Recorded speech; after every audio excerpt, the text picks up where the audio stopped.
बता देना आपने। गैर व्यापारिक संस्थाओं एवं पेशेवर व्यक्तियों के लेखन में पहले अपन समझना चाहेंगे कि गैर व्यापारिक क्या होता है। गैर का मतलब यहाँ पर है नॉन। क्या है, आप मेरे साथ बोल सकते हैं, क्या है, नॉन। नॉन यानी कि आप ये लिखना चाहिए व्यापारिक संस्था वे संस्था होती है जो माल को बेचती और खरीदती। बात समझ में आपको? व्यापारिक संस्था कौन सी होती है? जो माल को बेचती है और खरीदती है, यानी कि खरीदकर बेचकर उससे जो प्रॉफिट कमाती है उसे कहते हैं व्यापारिक संस्था। समझ में आया आपको? खरीदकर माल को बेचती है, उससे जो पैसा कमाया जाता है उसे कहते हैं व्यापारिक संस्था। लेकिन यहाँ पे क्या लिखा हुआ है? गैर व्यापारिक संस्था। गैर व्यापारिक संस्थाएं ऐसी होती है जो माल को क्रय और विक्रय नहीं करती है, जिनका उद्देश्य लाभ कमाना नहीं होता है, उन्हें हम कहते हैं गैर व्यापारिक संस्था। बात समझ में आई? अब गैर व्यापारिक संस्थाओं में कौन कौन से उदाहरण है उसको हम समझने का प्रयास करते हैं। जैसे मैं बात करता हूँ राजकीय हॉस्पिटल या राजकीय जो गवर्नमेंट हॉस्पिटल होता है उसको आपने देखा होगा। वो कैसा होता है? जिसमें आपको निःशुल्क इलाज मिलता है, पता है ना आपको। ऐसे ही राजकीय स्कूल आपने देखी होगी जिसमें बच्चे पढ़ते हैं और उनको जो पेमेंट किया जाता है टीचर्स को, वो गवर्नमेंट करती है। क्लियर है ना? ऐसे धार्मिक संस्थान के आपने नाम देखे होंगे। ऐसे आपने खेलकूद संस्थाएं देखी होगी, जैसे राज क्लब, ठीक है ना। यानी कुछ आपने ऐसे क्लब, जैसे गांधी स्पोर्ट्स क्लब, इनका जो उद्देश्य है उनका उद्देश्य लाभ कमाना नहीं है, ठीक है। यानी कि स्कूल हो गई, हॉस्पिटल हो गया, यानी गवर्नमेंट की बात कर रहा हूँ, प्राइवेट नहीं। प्राइवेट वाले पैसा कमाएंगे। हम किसकी बात कर रहे हैं? सरकारी संस्थाओं की बात कर रहे हैं। ऐसे धार्मिक संस्थान जिसमें अपन ने देखा होगा, मंदिरों में देखा होगा बहुत सारे मंदिर बने, मंदिर में भी ट्रस्ट बने। क्या बने? जैसे आपने देखा होगा धनोप माता जी का मंदिर बहुत बड़ा बन गया। किससे बना है? धार्मिक संस्थान है, वहां बहुत सारा चंदा आता है। ऐसे सांवरिया जी सेठ का देखा मंदिर आपने, कितना बड़ा बना हुआ है, बना हुआ ना, तो वहां भी क्या आता है? चंदा आता है। ऐसे का मतलब अपन समझ सकते हैं ऐसी संस्थाएं जो व्यापारिक उद्देश्य से काम नहीं करती है बल्कि जन सेवा धार्मिक कार्य करती है, वो संस्थाएं कौन सी होती है? गैर व्यापारिक संस्था। तो आपको यार तो समझ में आ गया होगा। अब हम बात करते हैं पेशेवर। क्या लिखा हुआ है? पेशेवर का मतलब होता है कि ऐसे व्यक्ति जिनके पास कोई ना कोई नॉलेज होता है, स्किल होता है, ठीक है, या कोई ऐसी डिग्री होती है, उन्हें कहते हैं पेशेवर व्यक्ति। जैसे मैं बात करता हूँ डॉक्टर, कौन है? डॉक्टर जो ये है पेशेवर व्यक्ति। ऐसे ही हम बात करते हैं सीए, इसके बाद करते हैं सीए। ऐसे हम बात करते हैं वकील, ठीक है ना। ये ऐसे व्यक्ति है जो कौन है? पेशेवर। ऐसे में बात कर सकता हूँ टीचर भी पेशेवर व्यक्ति है। अगर वो बड़ी कोचिंग संस्थान चला रहा है तो वो कौन सा व्यक्ति है? पेशेवर व्यक्ति। ये माल नहीं बेचते बल्कि क्या करते हैं? अपनी सेवाएं देते हैं और सेवाओं के बदले पैसा चार्ज करते हैं, उन्हें हम कहते हैं पेशेवर व्यक्ति। क्या कहते हैं? तो बात आपको समझ में आ गई होगी। जो हम लेसन पढ़ने वाले हैं उस लेसन में दो टॉपिक पढ़ रहे हैं। कौन कौन सा? फर्स्ट कौन सा है? गैर व्यापारिक संस्थाएं, और दूसरा कौन सा है? पेशेवर व्यक्तियों के लेखे। यानी इनकी हम परिभाषा पढ़ चुके हैं। यानी ऐसे व्यक्ति जिनके पास कोई ना कोई नॉलेज होता है, कोई डिग्री होती है, कोई स्किल होता है और उसके माध्यम से वो पैसा कमाते हैं, जनता को सेवाएं देते हैं, वो कौन व्यक्ति होते हैं? पेशेवर। और इसमें मैंने आपको बता दिया क्या हो सकती है? स्कूल हो सकती है, और बोलिए क्या हो सकता है? अस्पताल हो सकता है ना, और क्या हो सकता है? ठीक है, धार्मिक संस्थान हो सकते हैं, ठीक है ना, जिसमें आपकी क्या सकते हैं? मंदिर, क्या सकते हैं? ठीक है, मंदिर, मस्जिद, इस प्रकार की संस्थाएं आपको देखने को मिल सकती है, ठीक है ना। तो ये आपकी क्या है? जो प्रॉफिट नहीं कमाती ऐसी संस्थाएं। और ये कौन है? पेशेवर व्यक्ति। तो इस लेसन में हम क्या पढ़ने वाले हैं कि इनकी अकाउंटिंग कैसे करते हैं। अब तक जो आपने अकाउंटिंग पढ़ी थी वो किसकी पढ़ी थी? व्यापारिक संस्थाओं की पढ़ी थी। किसकी पढ़ी थी? यहाँ परचेज भी हो रहा था, सेल्स भी हो रहा है, परचेज हो रहा है, सेल्स। यहाँ परचेज और सेल्स नहीं हो, ठीक है। तो अब हम ये देखने वाले हैं कि यहाँ पर क्या क्या होने वाला है। तो सबसे पहले मैं बात कर लेता हूँ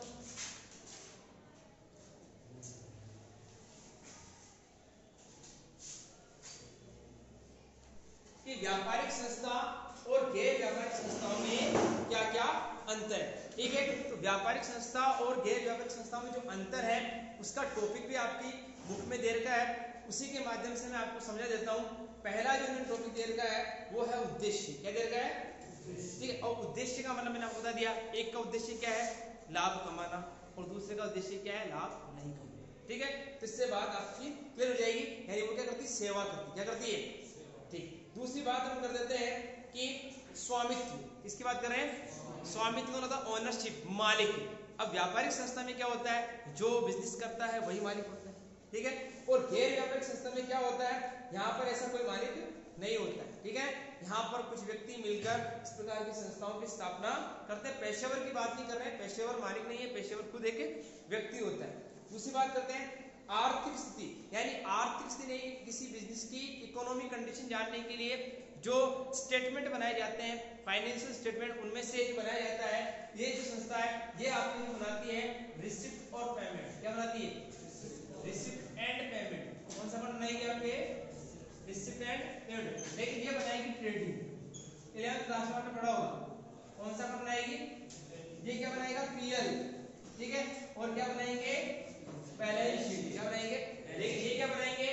रिसिप्ट एंड पेमेंट। फिर क्या बनाएंगे? Income and expenditure. क्या बनाएंगे? Income and expenditure. और बैलेंस शीट इनमें भी बनती है। क्या बनती है? तो आप देख पा रहे होंगे बीच में 3 में से आपके ये कॉमन चीज है, बाकी इनका नाम चेंज होता है। ट्रेडिंग की जगह ये बनता है, क्या बनता है? Receipt and payment. पीएल की जगह इसका नाम क्या हो जाता है? Income and expenditure account. और बैलेंस शीट और बैलेंस शीट आपकी क्या हो जाएगी? कॉमन हो जाएगी। ठीक है। फिर लिखा हुआ है कि यहाँ पर कोष की प्राप्ति। ठीक है। इनको पैसा कहाँ से मिलता है? तो पैसा इनको कहाँ से मिलता है? सेल परचेज से। कहाँ से मिलता है? सेल करेंगे पैसा मिलेगा। यहाँ पर क्या होते हैं? कुछ व्यक्ति होते हैं, कुछ डोनर होते हैं, यानी जो अपना पैसा संस्था में दान कर देते हैं, तो वहां से उनको पैसा मिल जाता है। जैसे कि स्कूल की बात करते हैं तो कहाँ से पैसा जाता है? बाहर अग्रवाली सर वहां से पैसा मंगवा लेते हैं। ठीक है ना। बहुत सारे दानदाता होते हैं, उनसे पैसा इकट्ठा करते हैं और आपकी जो बिल्डिंग वगैरह बन रही है वो इस प्रकार से बन जाती है। अब हम जो मेन बात करते हैं कि गैर व्यापारिक संस्थाओं में कौन कौन सी बुक मेनली रखी जाती है, मुख्य रूप से कौन कौन सी बुक्स अपन रखते हैं। इसमें नाम बताया एक तो कैश बुक। क्या नाम बताया? तो ये जनरली सबसे इंपोर्टेंट कौन सी बुक इनके पास है? Cash book. कौन सी बुक है? कैश बुक्स के माध्यम से देख सकते हैं कि इन और आउट कितना। इन आप जानते हैं ना, पैसा अंदर आना, और आउट यानी पैसा बाहर जाना, उससे मालूम मिल जाता है। दूसरी जो पुस्तक ने बताया कि स्टॉक रजिस्टर। कौन सी? दूसरी पुस्तक का नाम क्या है? Stock register. यानी स्टॉक रजिस्टर में आपके पास स्टॉक कितना आया, स्टॉक कितना गया। और तीसरी जो पुस्तक है उसका नाम है मेंबरशिप रजिस्टर। क्या नाम है? क्योंकि इन संस्थाओं में पैसा कहां से मिलता है? मेंबरशिप। कहां से मिलता है? Membership register. यहां से पैसा आपको मिलता है। यानी यहाँ कोई ना कोई मेंबर आपको बनाने पड़ेंगे, सदस्य बनाने पड़ेंगे। सदस्य जैसे बनेंगे आपको पैसा मिलना स्टार्ट हो जाएगा। आप ही किसी संस्था के सदस्य बन सकते हैं। इसका एक निश्चित राशि होती है, ये आपको हर महीने 200 रुपए देने, तो साल भर के आपको 2400 रुपए देने। ऐसे किसी संस्था के लिए अपन ने 100 सदस्य बना लिए। कितने? 100 बना लिए। तो 200 को आप 200 से गुणा करेंगे, कितने पैसे हो जाएंगे? 20,000। कितने जाएंगे? यानी 20,000 मंथली पैसा आपको मिल जाएगा। साल भर का कितना पैसा मिल जाएगा? 2,40,000। तो संस्था बन गई। तो इनके एक कौन सा होता है? स्टॉक यानी मेंबरशिप रजिस्टर, एक होता है स्टॉक रजिस्टर, एक होती है कैश बुक।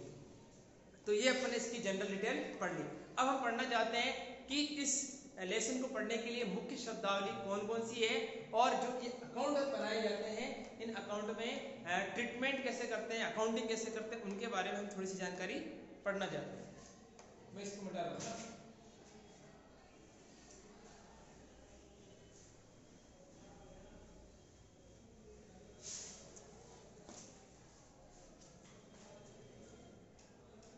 शब्दावली पढ़ने से पहले मैं आपको 2 मुख्य बातें बताना चाहता हूँ। वो दोनों मुख्य बात आपको समझ में आनी चाहिए। जो मुख्य बात क्या है, यहाँ सबसे इंपॉर्टेंट बात है, वही आपके लिए बहुत जरूरी है। एक होता है आयगत। क्या होता है? आयगत। और एक होता है पूंजीगत। क्या होता है? ये 2 अर्थ आपको समझने हैं। अगर ये 2 अर्थ आपको समझ में आते हैं तो लेसन आपके लिए इजी हो जाएगा, और अगर दोनों चीजें आपको समझ में नहीं आती तो लेसन आपके लिए काम का नहीं रहेगा। आयगत क्या होता है और पूंजीगत क्या होता है? आयगत का मतलब होता है कि आपको सामान्य व्यापारिक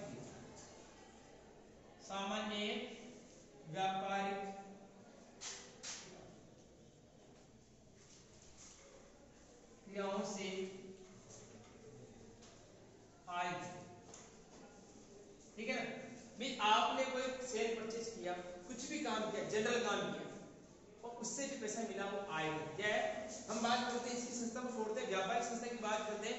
व्यापारिक संस्था में आपने देखा कि अगर वो माल बेचते हैं, खरीदते हैं, बेचते हैं, खरीदते हैं, उनमें जो भी पैसा खर्च होता है जैसे डिस्काउंट का, सैलरी का, बोनस का, कमीशन का, ठीक है, ये जो पैसा खर्च होता है ब्याज का, वो कौन सा है, व्यापारिक, कौन सा है, यानी आएगा, कौन सा है।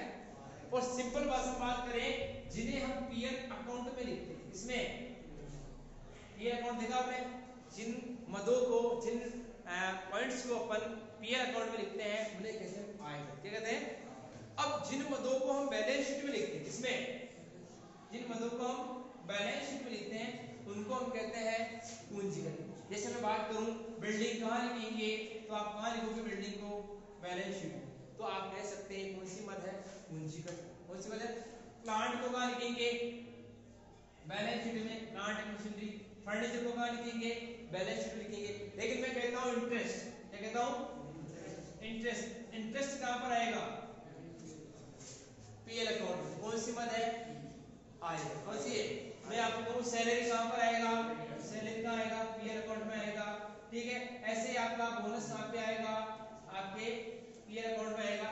यानी ऐसी मदें जो एक वर्ष में, ठीक है, एक वर्ष में होती है, जो आवर्ती प्रकृति की होती है। क्या होती है, ये डिटेल से बता रहा हूं। यानी ऐसी मदें, ठीक है ना, ऐसी मदें जिनकी आवर्ती होती, क्या होती है, आवर्ती कॉलम जानते हैं आप, आवर्ती कॉलम क्या होता है, बार बार, क्या होता है, यानी हर साल, क्या होता है कि हर साल आपको सैलरी चुकानी पड़ती है। चुकानी पड़ती है हर साल, आपको चुकानी पड़ती है सैलरी। मतलब सैलरी आप हर साल चुकाओगे, तो ये जो आवर्ती प्रकृति की मदें होती है उन्हें हम कहते हैं आयकर। क्या कहते हैं, आयकर। जो एक ही बार की होती है अनावर्ती, कौन सी होती है। जैसे अब आपको बिल्डिंग खरीदनी, तो क्या आप हर साल बिल्डिंग खरीदोगे, क्या हर साल बिल्डिंग खरीदोगे, क्या कुछ हाँ ना बोलो, नहीं, ठीक है। तो ये आवर्ती प्रकृति की नहीं, ये अनावर्ती, कौन सी है, ठीक है। ऐसे प्लांट और मशीनरी, ऐसे फर्नीचर, ये ऐसी चीजें जो हर साल नहीं खरीदते, हम अपने बिजनेस के लिए एक बार दो बार खरीद लिया, उसके बाद वो कई साल तक चलेगी, 5 साल 10 साल 15 साल तक वो चलता रहेगा। तो कौन सी मदें है, अनावर्ती, कौन सी। और जो अनावर्ती प्रकृति की होती है उन्हें हम कहते हैं पूंजीगत। क्या कहते हैं, पूंजीगत। और जो आवर्ती प्रकृति की होती है उन्हें कहते हैं आयकर। जो हर साल आपको बोनस देना है, हर साल आपको ब्याज देना है, हर साल आपको किराया देना है, हर साल आपको सैलरी बांटनी है, तो साल में कंटिन्यू होते रहते हैं, वो कौन सी है, आयगत मदें। तो आपको समझ में आया होगा कि आयगत मदें कौन सी होती है और पूंजीगत मदें कौन सी। इस लेसन में आपको ये देखना बहुत जरूरी है, क्योंकि जब अकाउंट बनाएंगे तो जो आयगत मदें हैं उनका लेखा अलग होता है, जो पूंजीगत मदें होती है उनका लेखा अलग होता है। तो मैं इसको भी यहाँ से हटा देता हूँ।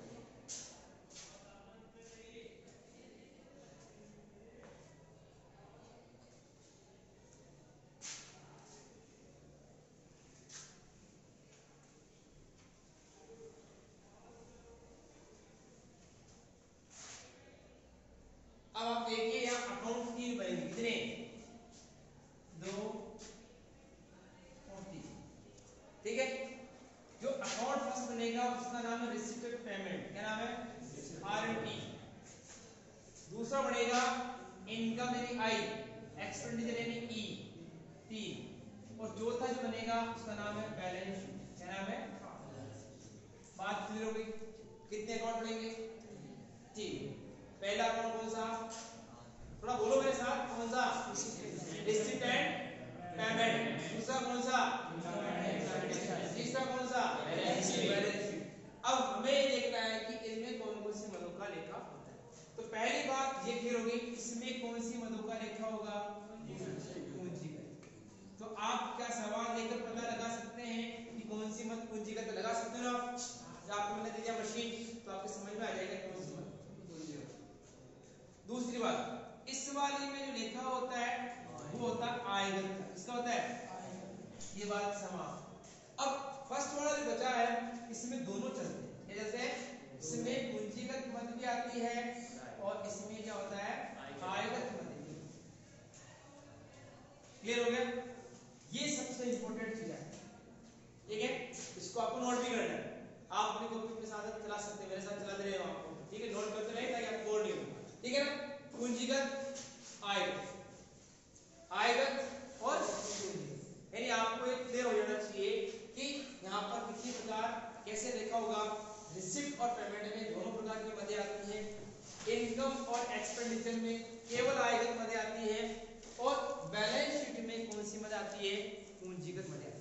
अब मेरी बात सुनो, एक और इंपॉर्टेंट चीज, यहाँ पर जो लिखा होगा, ठीक है ना, चालू वर्ष, किसका होगा? चालू वर्ष का लेखा किसका होगा? पेन चला गया, चालू वर्ष का लेखा कौन सा होगा? और यहाँ जो मदे होती है, इनमें आपके गत वर्ष भी आ सकता है, क्या आ सकता है? और इसमें चालू वर्ष भी आ सकता है, ठीक है, और इसमें आगामी वर्ष का भी लिखा हो, किसका? बात समझ में आ गई, ठीक है ना, कि इसमें जो मदों का लेखा होगा वो गत वर्ष का हो सकता है, चालू वर्ष का हो सकता है, आने वाले वर्षों का हो सकता है, इसमें चालू वर्ष का होता है, और इस वाले में पूंजीगत मदों में आपको चालू वर्ष कुछ नहीं लिखना है, यहाँ पर जो पूंजीगत मदे होगी वो ऑटोमेटिक यहाँ पर हम लिखा कर देंगे, बैलेंस शीट एक साल के लिए बनती है, उसके बाद इनका जो बैलेंस होता है नेक्स्ट ईयर में ट्रांसफर हो जाता है। अब हम बात करते हैं चालू गत, और क्या होता है, जैसे मैंने बात करी 2007 की, 2008 की, 2009 की, ठीक है ना। अब माना कि आपको रेंट मिला, क्या मिला? रेंट, देखते भी रहे, नोट भी करते रहे, ठीक है ना, किराया मिला। अब माना कि आपका अकाउंटिंग ईयर ये वाला है, कौन सा है? ये हम 2008 में वर्तमान में चल रहे हैं, हालांकि 2022 में चल रहे हैं, कहाँ चल रहे हैं? 2022 में, लेकिन अपने ये ले लिया 2008, कौन सा ले लिया? 2008। अब 2008 में अगर आपको किराया मिला 500 रुपए का, तो हमें रिकॉर्ड करना है। अगर 2008 में 7 का भी मिल गया पुराना 200 रुपए, तो भी रिकॉर्ड करना है, और 2009 का मिल गया 100 रुपए, इसको भी रिकॉर्ड करना है। इसे कहते हैं गत वर्ष, इसे कहते हैं चालू वर्ष, इसे कहते हैं आगामी वर्ष। ये कौन सा ईयर है आपका? Last year. कौन सा है ये आपका? कौन सा ईयर है? Current year. ये आपका कौन सा ईयर है? Next year. कौन सा ईयर है? तो इस रिसिप्ट और पेमेंट में सभी प्रकार की मदों का लेखा किया जाए, लेकिन चालू वर्ष में केवल आपको 500 रुपए का ही लेखा करना है। इसका करना है आपको, इससे भी कोई मतलब नहीं है, इससे भी आपको कोई मतलब नहीं है। यहाँ तक आपको समझ में आ गया होगा।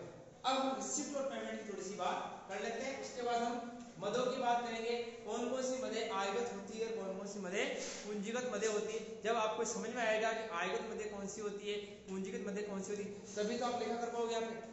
बाकी अगर आपको समझ में नहीं आता है कि ये कौन सी मद है, तो फिर आप लेखा नहीं कर सकते। इसलिए अपन क्या करते हैं, पहले रिसिप्ट और पेमेंट के बारे में थोड़ी सी जानकारी ले लेते हैं, उसके बाद हम क्या करेंगे, हम जो हमारी मदे होती है, कौन कौन सी आयगत है, कौन कौन सी पूंजीगत मद है, उसको हम आज इस टॉपिक में पढ़ेंगे। इसके बाद क्या होगा, नेक्स्ट वीडियो होगा, उसके अपन प्रैक्टिकल सॉल्यूशन पूरे करेंगे, तो अपन इसको क्लीन कर देंगे। हाँ, इसको आप नोट कर लेना यूट्यूब से।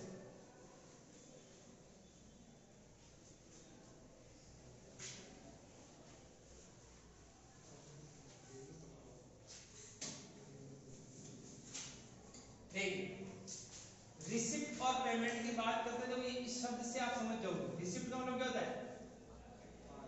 प्राप्ति। क्या होता है? प्राप्ति। और पेमेंट का मतलब क्या होता है? भुगतान। क्या होता है? भुगतान, यानी भुगतान, ठीक है ना। आप बोल सकते हैं, थोड़ा इंटरनेट हो जाएगा, ठीक है ना, बिल्कुल बोल रहे हैं, प्राप्ति और भुगतान, ठीक है। यानी प्राप्ति का मतलब है कि आपको पैसा मिला, क्या होता है? पैसा, यानी सिद्धि छोटी कर देना, प्राप्ति में से पैसा मिला, यानी जो भी पैसा आता है, क्या होना चाहिए, यानी जो पैसा आपके आता है। अब उससे मुझे मतलब नहीं है कि वो पैसा किस साल का है, 2007 का है, 2008 का है, या 2009 का है, मुझे कोई मतलब नहीं, मुझे लिखना है, क्या करना है? लिखना है, आना चाहिए। उधार का कोई ट्रांजैक्शन नहीं होता है, ये नोट कर लेना। यहाँ पर उधार का लेखा नहीं होता, किसमें? फर्स्ट वाले अकाउंट में किसकी बात कर रहा हूँ, ठीक है ना, उधार का लेखा नहीं होता है, ठीक है ना, उधार का लेखा नहीं होता। दूसरी बात, ये अकाउंट कैसा है? Cash account. कौन सा अकाउंट है? Cash account. और कैश का मतलब है कि कैश आएगा, कैश जाएगा, कैश इन आएगा, कैश आउट हो जाएगा, उसी का लेखा करना है। आपको ये नहीं देखना है कि कौन से साल की प्राप्ति है, इस साल की है, आने वाले की है, पीछे वाले से मुझे कोई मतलब नहीं है। मुझे किस खाते में पैसा लिखना है, पैसा आना चाहिए। उधार का लेखा यहाँ पर नहीं होता है, किसी प्रकार का बकाया का लेखा नहीं होता है कि तुम्हारा कोई चीज बाकी रह गई है, किराया बाकी रह गया, दे दिख रहा है, फिर किराया वगैरह कुछ भी बाकी हो तो नहीं। वो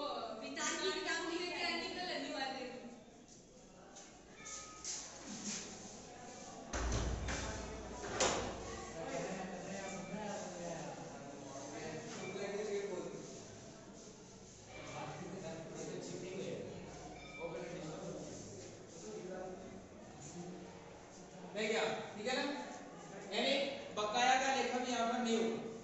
तीन चीजें लिख लो भाई, कौन सा लिखा होगा, कैश का, किसका होगा, उधार के लेके नहीं होते हैं, बकाया के लेके नहीं होते हैं, ईयर से कोई फर्क नहीं पड़ता कौन से साल का है, सभी साल के लेके लिखेंगे। पैसा आना चाहिए किसमें, नकद में, किसमें होना चाहिए, कैश में। अगर वो कैश में है तो मैं लिखूंगा, कैश में है नहीं है तो नहीं लिखूंगा। बात क्लियर हो गई, ठीक है, यानी ये लेके आपको लिखने।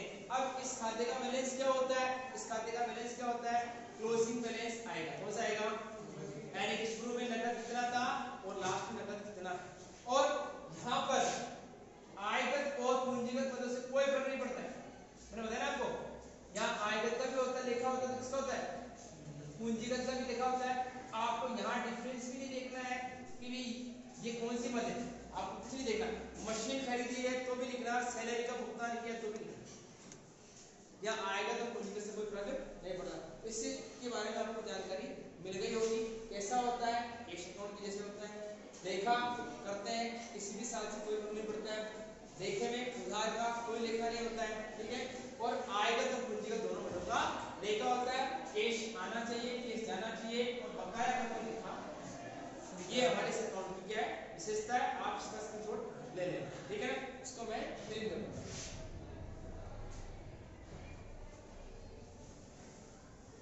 अब नेक्स्ट अपनी बात है वो टॉपिक रहेगा आयगत और पूंजीगत पदों के बारे में, ठीक है ना। अब आयगत मदें कौन सी होती है और पूंजीगत मदें कौन सी होती है, उसको आप ध्यान से देखिए, ठीक है ना।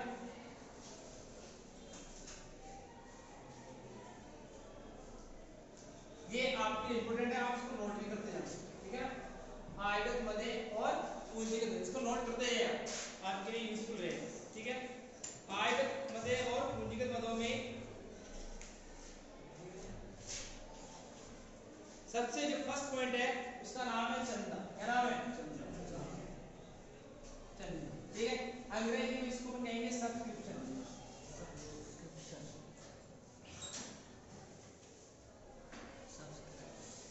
क्या कहेंगे, सब्सक्रिप्शन, ठीक है ना, यानी इसका नाम क्या हो गया, सब्सक्रिप्शन। चंदा आयगत प्रकृति की मद है, कौन सी है, चंदा आयगत प्रकृति की मद है। अब चंदे का मतलब हमें समझ रहे हैं कि किसी न किसी व्यक्ति से, किसी सदस्य से हमें वो पैसा मिलेगा। अपन लिखा ना, अपन जब किसी प्रकार की संस्था स्टार्ट कर रहे हैं तो वहाँ सदस्य बनाने पड़ते हैं, क्या बनाने पड़ते हैं, और सदस्यों में जो सदस्य बनते हैं वो प्रति वर्ष या प्रति माह चंदा देते हैं, क्या देते हैं, तो वो राशि आपको मिलती रहती है। तो ये चंदा कौन सी मद है, आयगत, कौन सी मद है। अब बताओ आयगत मदों का लेखा कहाँ होता है, अभी मैंने आपको बताया, जवाब दीजिए, रिसीप्ट और पेमेंट, और बोलिए, और बोलिए, और बोलिए, इनकम एक्सपेंडिचर, क्या होता है, तो आपको समझ में आना चाहिए इसका लेखा कहाँ पे होगा, R&P लिख सकता हूँ क्या मैं, और कहाँ होगा, INP, कहाँ होगा, बात समझ आ गई। तो अभी सारी मदें RP और INP लिखी जा सकती है, तो चंदा आपने पहले। चलो दूसरी बात करते हैं, इसके बारे में डिटेल से रखनी पड़ेगी, चंदा एक बहुत बड़ा पॉइंट है, इसको अलग से डिटेल से पढ़ेंगे, ठीक है ना।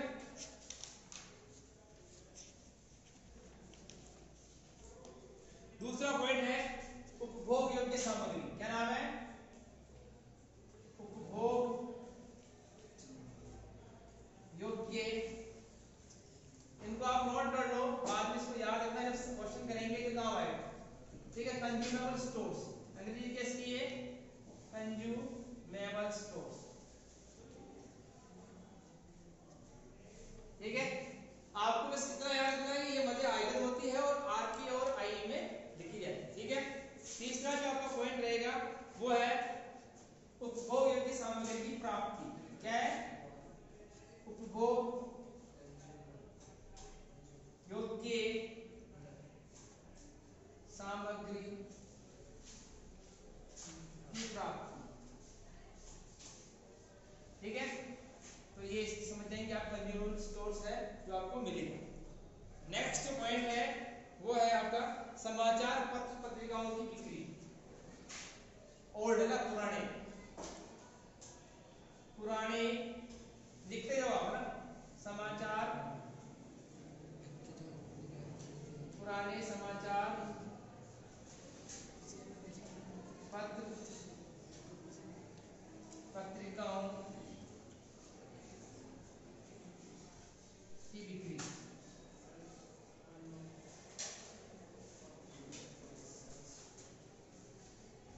नंबर 5 है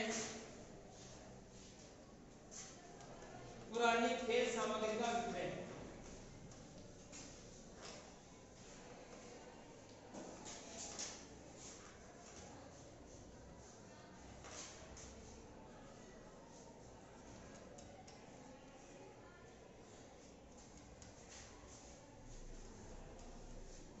बेटा इनको है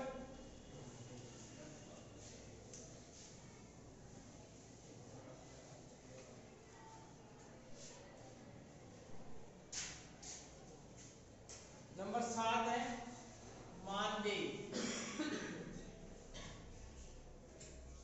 इसको भी मैं डिटेल से पढ़ूंगा अलग से, ठीक है।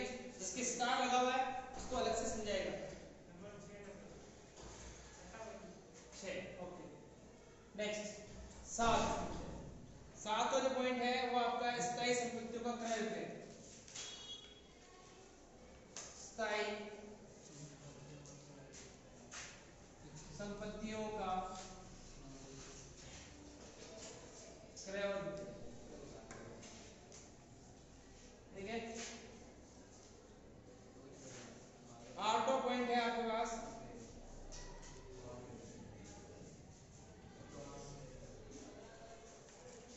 अन्य आयगत आय और व्यय।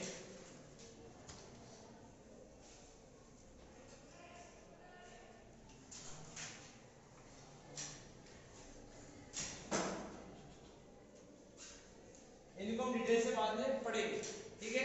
ये कौन सी मदें हैं आपकी आयगत मदें हैं। इनसे अधिक और भी हो सकते पॉइंट, वो क्वेश्चन में आने पर आपको समझा दिया जाएगा भी इनके अलावा भी और पॉइंट होते हैं जो आयगत मदें होती है, ठीक है ना। इसके अलावा होंगे वो डिटेल से बता देंगे। अब मैं लिख रहा हूँ पूंजीगत मदें। कौन सी? ठीक है। इनको पर कहाँ लिखते हैं बताइए, कहाँ लिखते हैं भाई? बैलेंस शीट में। कहाँ लिखते हैं? बैलेंस शीट में लिखते हैं। तो पूंजीगत मदों में जो बैलेंस शीट लिखते हैं उसमें नंबर है,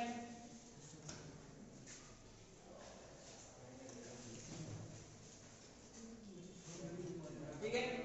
नंबर 1 है आपकी लेगेसीज। क्या नाम है? ठीक है। हिंदी में इसको बोलते हैं वसीयत में प्राप्ति। क्या बोलते हैं? वसीयत में प्राप्ति, लेगेसीज बोलते हैं। इसको भी समझाऊंगा, ठीक है। ये पिछला मैं आपको नाम लिखा रहा हूं। नेक्स्ट नंबर 2 है आजीवन सदस्यता शुल्क। आजीवन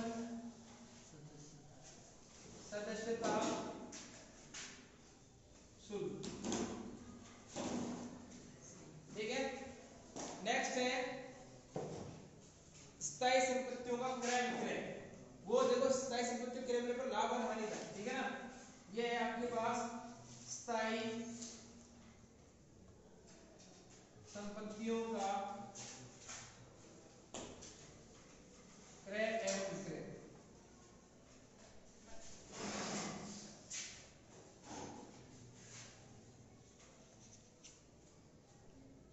और नंबर 4 है आपके पास कोष। क्या नाम है? यानी उपवर्धन फंड, ठीक है ना। इसको भी हम समझा देंगे डिटेल से।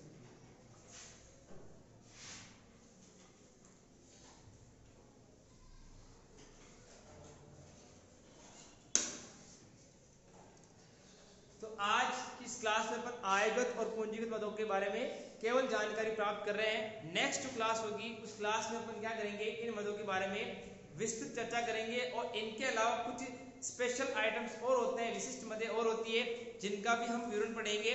तो थ्योरी पढ़ने के पश्चात फिर इसके हम प्रैक्टिकल क्वेश्चन करेंगे। तो उम्मीद है आपको क्लास समझ में आई होगी। आज के लिए इतना ही। Thank you.